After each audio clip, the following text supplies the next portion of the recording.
सन 1603 अवध की सीमाओं से परे एक गुमनाम गांव मलिका। यह गांव न किसी नक्शे में दर्ज था न किसी दस्तावेज में, पर जो एक बार वहां गया वो कभी लौटकर नहीं आया, या लौटा भी तो उसकी आंखों में ऐसा सन्नाटा था जैसे रूह में कुछ मर गया हो। मलिका एक ऐसा गांव जहां बारिश इबादत की तरह बरसती थी, हर बूंद मानो किसी अनकहे दर्द की सजदा करती हो, और जब रातें आती तो स्याही सिर्फ अंधेरे की नहीं होती थी, बल्कि डर, पछतावे और भूले बिसरे गुनाहों की लिपटी हुई परतें होती थीं।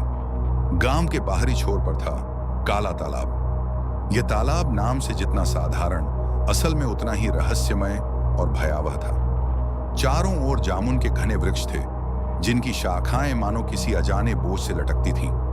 दिन में भी उस जगह पर अजीब ठंडक रहती थी, जैसे सूरज की किरणें वहां आने से डरती हों। लेकिन असली भय तब शुरू होता जब तीसरा पहर मध्य रात्रि अपनी चुप्पी ओढ़ लेता। तालाब का पानी इतना शांत और सपाट रहता कि लगता जैसे किसी ने काले शीशे की परत बिछा दी हो। उस शांत जल में अगर कोई तीसरे पहर झांक कर अपनी परछाई देख लेता तो कहते हैं वो परछाई फिर कभी लौट कर नहीं आती। व्यक्ति उठता, सांस लेता, चलता बोलता रहता, पर उसका साया कहीं उसी तालाब की गहराइयों में खो जाता। कुछ कहते वह साया जरीना की कैद में चला जाता है। जरीना काले तालाब की जिन्नातिन, उस तालाब में रहती थी जरीना, एक जिन्नातिन, पर वह किसी आग के गोले जैसी या डरावने आकार वाली नहीं थी। नहीं, जरीना की खूबसूरती मौत की सबसे मोहक शक्ल थी। वह ऐसी लगती थी जैसे रूह खुद रूप लेकर उतर आई हो। लंबे काले बाल, आंखों में गहराई ऐसी जैसे उसमें डूब जाओ तो खुद को ही भूल जाओ। उसकी मुस्कान में ऐसा जादू था कि दिल की धड़कनें रुकने लगें और उसकी मौजूदगी में हवा भी ठहर जाती थी। पर जरीना कोई आम जिन्न नहीं थी। वह रूहों से खेलती थी, पर उनकी तड़प और टूटन उसकी खुराक थी। वह मोहब्बत का मुखौटा पहनकर आती, एक अनकही तासीर लिए, और जब कोई उस पर दिल हार बैठता वह उसकी रूह को अपने पास खींच लेती। उसे किसी जिन्न की तरह हुक्म की जरूरत नहीं थी, न ही किसी तस्खीर के मंत्र की। वह मोहब्बत में उलझती और फिर धीरे धीरे अपने शिकार की आत्मा को अपनी दुनिया में ले जाती। गांव वालों के बीच एक अफसाना प्रचलित था, जरीना उन्हीं को बुलाती है जिनका दिल अधूरा हो, और जो उसके मोहब्बत में समा गया उसकी दुनिया यहीं खत्म हो जाती है और एक नई दुनिया की शुरुआत होती है, जहां मोहब्बत और मौत एक ही साया ओढ़े होते हैं। सन 1603 की एक सर्द, बारिश से भीगी हुई रात थी। अवध की सीमाओं से दूर उस छोटे से गांव मलिका के काले तालाब के किनारे ठंडी हवा के साथ एक अजीब सी खामोशी थी। उस खामोशी के बीच हसन अली अपने पिता के पुराने कमरे में बैठा था। पिता हाजी सैयद अब्दुल अली, जो तस्खीर जिन्नात के उस्ताद थे, अब इस दुनिया में नहीं रहे। उनके पीछे छूटी किताबें और पुरानी तस्खीरें हसन के लिए सिर्फ किताबें नहीं थीं, बल्कि एक ऐसी दुनिया की चाबी थी जो आम लोगों की समझ से परे थी। हसन ने अपने हाथों में एक झुर्रियों से घिरी पुरानी किताब उठाई, जिक्र-ए-साया। यह किताब बहुत रहस्यमय थी। इसकी हर एक पन्नी पर जादू टोना और उन जिन्नात की कहानियां लिखी थीं, जिनके साथ पिता ने सालों मेहनत की थी। जैसे ही बाहर तेज बारिश की बूंदें छत पर टकराईं, अचानक हवा में हल्की सिहरन दौड़ी और किताब अपने आप खुल गई। हसन ने देखा कि किताब के अंतिम पन्ने पर काले स्याह अक्षरों में कुछ लिखा था, जिसने तन्हा दिल से रात के तीसरे पहर जरीना का नाम लिया, वो फिर अपनी नहीं रहता। उस वक्त उसकी उंगलियां ठंडी पड़ गईं। वह उस शब्दों की आवाज और अर्थ को समझ नहीं पा रहा था, लेकिन दिल के अंदर एक अजीब सी बेचैनी ने घेर लिया था।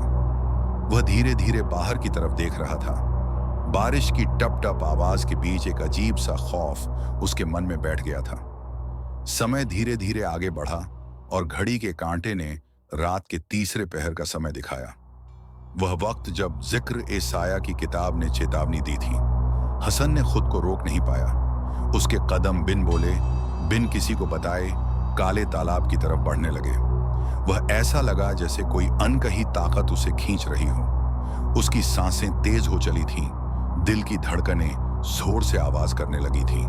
तालाब के किनारे पहुंचते ही बारिश थम गई और हवा भी शांत हो गई। तालाब का जल शीशे की तरह ठहरा हुआ था, जैसे किसी ने उसे रोक कर रखा हो। उस ठंडक और सन्नाटे में हसन अकेला खड़ा था, पर उसकी आत्मा भीतर से कुछ कह रही थी। जरीना, वो जिन्नातिन जिसका नाम उसने किताब में पढ़ा था, कहीं आसपास ही थी। तभी तालाब की सतह पर हल्की हल्की लहरें उठने लगीं। पानी में धुंधली परछाई ने आकार लेना शुरू किया। धीरे धीरे एक औरत की आकृति उभरी। भीगे बाल, नीली झील जैसी आंखें और होंठों पर गुमसुम सी मुस्कान। उसका चेहरा जैसे किसी और दुनिया से आया हुआ था, किसी जादू का हिस्सा। क्यों बुलाया मुझे इंसान?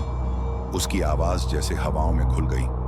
हसन का दिल कांप रहा था, लेकिन उसने हिम्मत करके कहा, मैं तन्हा हूं और तुझसे मिलने आया हूं। उस रात उस काले तालाब के किनारे हसन ने अपनी तन्हाई को जरीना के सामने खोल दिया। उसने नहीं जाना था कि यह पहली मुलाकात उसकी जिंदगी का नया अध्याय होगा। एक ऐसा अध्याय जो मोहब्बत, खौफ और रहस्यों से भरा था, और जिसमें उसकी आत्मा फिर कभी अपनी नहीं रहेगी। रात का अंधेरा जैसे पूरी तरह से गांव मलिका पर छा गया था। चांद, जो अपनी चांदनी बिखेरने का शौकीन था, इस बार काले गाढ़े बादलों की चादर के नीचे छिपा हुआ था। उसके उजाले का नूर कहीं भी नहीं दिख रहा था। उस अंधेरे में काले तालाब की सतह पर एक धुंध की परत तैर रही थी। धुंध जो सिर्फ ठंडी नहीं, बल्कि किसी पुराने जादू की खुशबू लिए हुए थी। हसन अपने हृदय की धड़कनों को सुनते हुए धीरे धीरे तालाब के किनारे खड़ा था। उसकी सांसें ठंडी हो रही थीं और उसके होंठ कांप रहे थे। वह जानता था कि जो कुछ भी होने वाला है, उससे पीछे कोई वापसी नहीं होगी। उसने घबराई हुई मगर दृढ़ आवाज में कहा, जरीना, अगर तू है तो सामने आ। शब्द जैसे हवाओं के साथ घुल गए। तालाब की जल सतह में हल्की हल्की लहरें उठी, मानो पानी के भीतर से कोई आवाज निकाल रही हो। एकाएक हवा पूरी तरह ठहर गई। आसपास का वातावरण एक अजीब सी स्थिरता में डूब गया। फिर धुंध के बीच से धीरे धीरे एक आकृति उभरने लगी, मानो पानी से बनी कोई मूर्त। वह आकृति किसी औरत की थी, जिसके बाल भीगे हुए थे। वे घने, काले और झरने की तरह बहते लग रहे थे। उसकी आंखें गहरी झील जैसी थीं, जिसमें अनगिनत राज और अनकही दास्तानें छुपी हुई थीं। होंठों पर एक हल्की, दर्द से भरी मुस्कान थी, जैसे किसी ने जीवन के सारे कष्ट और तन्हाइयों को उस पर उकेर दिया हो। उसने अपने होंठों से कहा। आवाज रेशमी थी, लेकिन उसमें एक कड़क कंपी भी छिपी थी। क्यों बुलाया मुझे, इंसान? हसन ने एक गहरी सांस ली। उस रूहानी उपस्थिति के सामने उसकी खुद की आत्मा भी डरी हुई थी। फिर उसने धीरे से कहा, मैं तन्हा हूं और तू भी। जरीना ने उसकी बातों को महसूस किया, मानो कोई गहरे अंदर तक छू गया हो। उसकी आवाज में एक उलझन भरी पर समझदार झलक आई। तन्हाई जब साया बन जाए तो कोई ना कोई उसमें समा ही जाता है। तालाब के ऊपर की हवा फिर चलने लगी, लेकिन वह कोई आम हवा नहीं थी।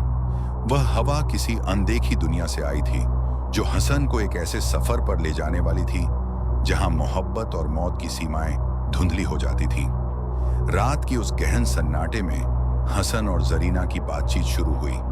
एक ऐसी बातचीत जो जीवन, मौत, रूह और मोहब्बत की परतों में लिपटी हुई थी।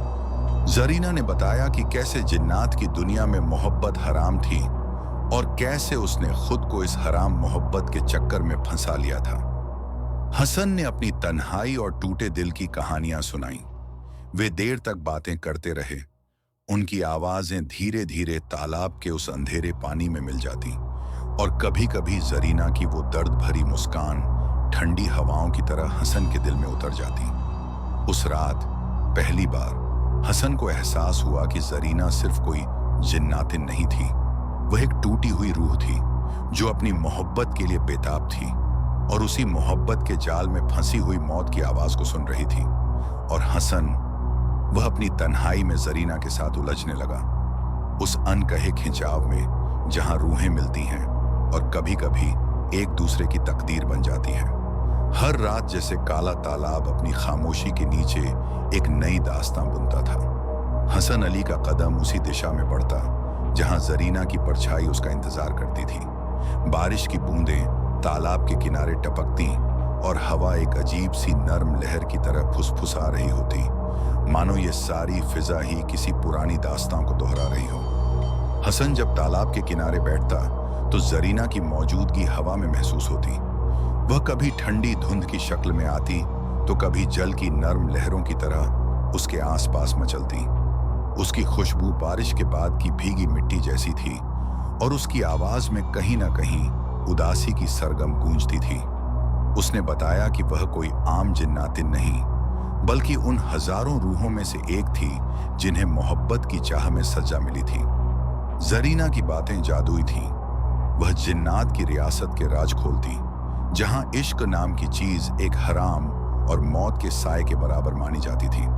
हमारे यहाँ इश्क एक जंजीर है जो रूह को बांधता है और फिर कभी आजाद नहीं करता। मैं भी उस जंजीर की गुलाम हूँ। जरीना की आवाज में एक कड़वाहट थी। हसन एक पल के लिए मुस्कुराया। उसकी हंसी में एक तिलिस्मी गर्माहट थी। तो तुमने हराम काम शुरू कर दिया? जरीना ने धीरे धीरे अपनी भुजाएं फैलाई, मानो हवा में बहती कोई परछाई हो। मेरे लिए मोहब्बत हर बार मौत का पैगाम लेकर आई है, शायद इस बार भी। वह उसकी तरफ बढ़ी और अचानक उसका हाथ हसन के हाथ से टकराया। उस छूने के साथ ही एक सिहरन ने हसन की रूह को घेर लिया। ठंड का ऐसा एहसास जो छूते ही भीतर तक जम जाता। डर और चाहत का अजीब मिश्रण था, जैसे झर में मिठास घुली हो। हसन का दिल जोर से धड़कने लगा। वह जानता था कि ये मोहब्बत, ये खींचाव सिर्फ उसके लिए नहीं था। ये दोनों के बीच की एक अनकही कसक थी जो दोनों को बांधे रखती थी। जरीना की छाया में वह खो जाने को तैयार था, भले ही उसके जानने वालों को यह मौत का रास्ता लगती। वह हर रात इस रिश्ते की गहराई में उतरता गया। जरीना उसे उन राजों से रूबरू कराती जो न तो जमीन के थे न आसमान के, जिन्हों की उन दुनियाओं से जहां रूहें लड़ती थीं, मरती थीं और फिर लौटती भी थीं, मगर हमेशा आधी रह जाती थीं। तुम्हारे दिल में जो खालीपन है, मैं उसे जानती हूं, जरीना ने फुसफुसाते हुए कहा। और मैं भी एक अधूरी रूह हूं जो किसी की मोहब्बत की तलाश में भटक रही है। हसन ने उसकी ओर देखा। उसकी आंखों में अब डर नहीं था, बल्कि एक अजीब सी उम्मीद चमक रही थी। एक ऐसा एहसास जो शायद मौत और जिंदगी के बीच कहीं रखा था। क्या ये मोहब्बत हमें बचा पाएगी या डुबो देगी? हसन ने पूछा। जरीना ने एक धीमी हंसी के साथ कहा, जो मोहब्बत जिंदगी दे सके वह मौत भी दे सकती है, पर जो दिलों को जोड़े उसे मौत भी नहीं तोड़ सकती। उस रात अमावस्या का चांद बिल्कुल नहीं था। आकाश पूरी तरह काला और गहरा था, जैसे हर तरफ सिर्फ अंधेरा और खामोशी फैली हो। ठंडी हवाएं पेड़ों की टहनियों को ऐसे हिला रही थीं जैसे कोई अंधेरी माया उनके बीच फुसफुसा रही हो। हसन अपने कमरे में बैठा था, दिल में उस अनकही बेचैनी और जरीना की आवाज गूंज रही थी। तभी अचानक उसकी आंखों के सामने एक धुंधली परछाई उभरी। जरीना थी। उसकी आवाज उस काली रात में कोई गीत नहीं, बल्कि कोई चेतावनी थी। अब तू मुझे सिर्फ पुकारे नहीं, बस आए, उसने धीरे से कहा। हसन की सांसें थम गईं। जरीना ने आगे कहा, 3 रातें तेरे आसपास कोई इंसान न बोले, न तुझसे बात करे, पूरी तरह अकेला रहे। तीसरी रात मैं तुझे अपनी दुनिया में ले जाऊंगी। हसन के भीतर एक अनजाना सिहरन दौड़ गई। वह समझ रहा था कि यह कोई साधारण प्रस्ताव नहीं था, बल्कि किसी जादू से भरी दहशत थी। वो धीमे से बोला, घबराहट में, और अगर कोई इंसान मुझसे बात कर गया या मुझे रोकने की कोशिश की? जरीना की नजरें काली रात की तरह गहरी हो गईं। उसका स्वर ठंडा पर गंभीर था। अगर कोई इंसान तेरी राह रोकने की कोशिश करेगा तो मैं तेरे साए में समा जाऊंगी और तू फिर कभी जाग नहीं पाएगा। हसन के मन में एक अजीब सा खौफ और मोहब्बत का मिश्रण उमड़ने लगा। उसने धीरे से कहा, मैं मानता हूं, मैं ऐसा करूंगा। उसने अपने दिल को संभाला, अपनी हिम्मत को जुटाया और उस अंधेरी रात को स्वीकार किया। तीसरी रात का काला अंधेरा तालाब के ऊपर घिरा था। सारा माहौल कुछ ऐसा सन्नाटा लिए था जैसे सारी कायनात अपने होश खो चुकी हो। ठंडी हवाओं के बीच पेड़ों की टहनियां सूने गीत गा रही थीं और पानी पर एक अजीब सी हलचल थी। हसन जैसे किसी अनजानी ताकत के खिंचाव में था।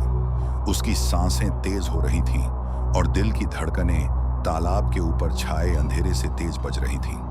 तभी अचानक जरीना प्रकट हुई और इस बार वह हवा में घुली हुई कोई परछाई नहीं, बल्कि पूरी तरह से एक जीवित और ठोस रूप में मौजूद थी। उसके काले बाल जैसे धुएं की लपटें हों, हवा में बेतरतीब उड़ रहे थे। उसकी आंखें, जो पहले झील सी शांत थीं, अब गहरे खून के रंग की लालिमा लिए जल रही थीं, मानो किसी अनदेखी आग का संकेत। उसकी आवाज अब किसी रेशमी गीत की तरह नहीं, बल्कि एक घनघनाती गूंज थी जो दिल की हड्डियों तक जा पहुंचती थी। आजा मेरी रूह की दुनिया में, उसने धीमे से कहा। हसन ने जोर लगाकर हाँ कहा, एक अनजानी हिम्मत के साथ। जैसे ही जरीना ने उसके चेहरे को अपने ठंडे हाथों से छुआ, हसन की आंखें बंद हो गईं और उसके होश उड़ गए। जब उसकी आंखें फिर खुलीं, तो वह पूरी तरह से बदल चुकी दुनिया में था। आसमान अब नीला नहीं था, बल्कि गाढ़ा, स्याह और घना, जैसे कालिख की चादर से ढका हुआ हो। वहां तारों की जगह लाल और काले रोशनी के धब्बे थे जो हवा में तैर रहे थे। धरती नहीं, वहां कोई जमीन नहीं थी। जगह जगह रूहों की परछाइयां चल रही थीं, जो सांस नहीं ले रहीं, पर किसी अजीब सी ऊर्जा से भरी थीं।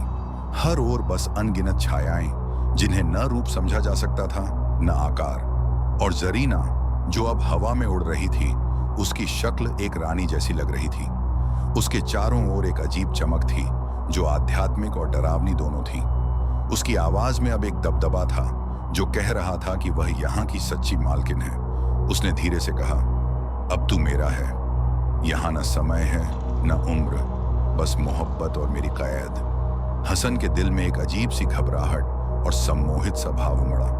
वह महसूस कर रहा था कि अब वह अपने दुनिया से पूरी तरह कट चुका है।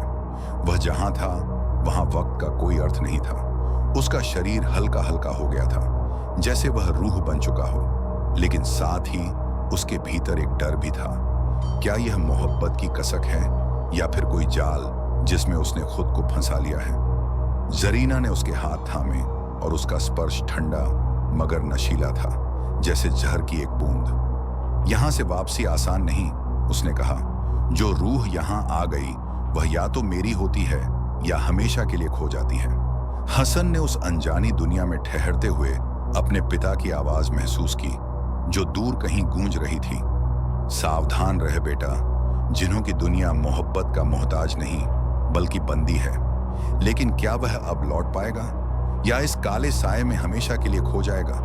यह सवाल उसकी रूह के भीतर गूंज रहा था, उस रहस्यमय और खौफनाक जिन्न की असली दुनिया में।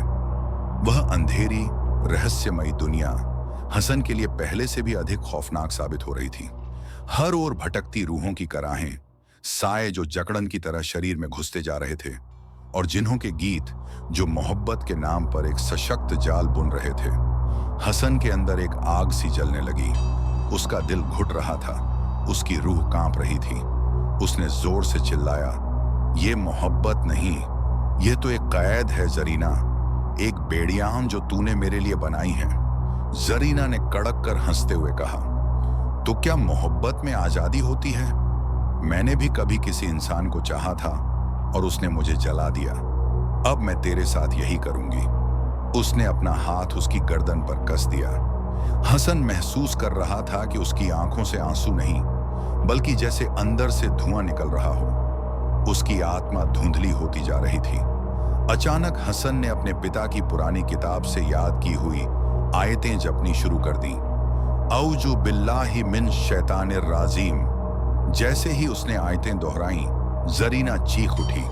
उसकी आवाज में एक दर्द और गुस्सा दोनों थे, जो उस जगह की हवा में दरारें ला दिया। जैसे काले आसमान में तेज तूफान आ गया हो। दरारें फैलने लगीं और हसन की आत्मा धीरे धीरे अपने शरीर से अलग होकर उस दुनिया की बंधन से टूटने लगी। तू मुझे छोड़ नहीं सकता हसन, जरीना ने फुसफुसाते हुए कहा। मैं तेरे हर साए में रहूंगी, तेरे ख्वाबों में, तेरे जीने में और तेरे मरने में। अंतिम अध्याय। अधूरी मोहब्बत और काले साए। हसन की आत्मा आखिरकार अपने शरीर में लौटी, लेकिन वह अब पहले जैसा नहीं था। उसका चेहरा पतला, आंखें खाली और भीतर एक गहरी उदासी से भरी हुई थी। वह रातों को अब बोलता नहीं, न हंसता था, बस अनजानी खामोशी के साथ तालाब की ओर घूरता रहता, जैसे उसके दिल में कोई ऐसा दरार हो जिसे कोई भर न सका हो। हर अमावस्या की रात उसके घर से धुआं निकलता था, गाढ़ा काला धुआं जो आसपास के गांव तक फैल जाता, और उस धुएं के बीच से कभी कभी एक स्त्री की चीख सुनाई देती थी जो हवा में गूंजती हुई दूर तक फैल जाती। गांव के लोग अब भी उस तालाब के पास जाने से डरते थे। कहते हैं अगर रात को कोई जरीना का नाम लेकर तालाब की ओर देखे तो उसकी परछाई उसके पीछे चलने लगती है। धीमे धीमे कानों में एक आवाज आती है, तू भी हसन है ना, चल अब मेरी बारी है।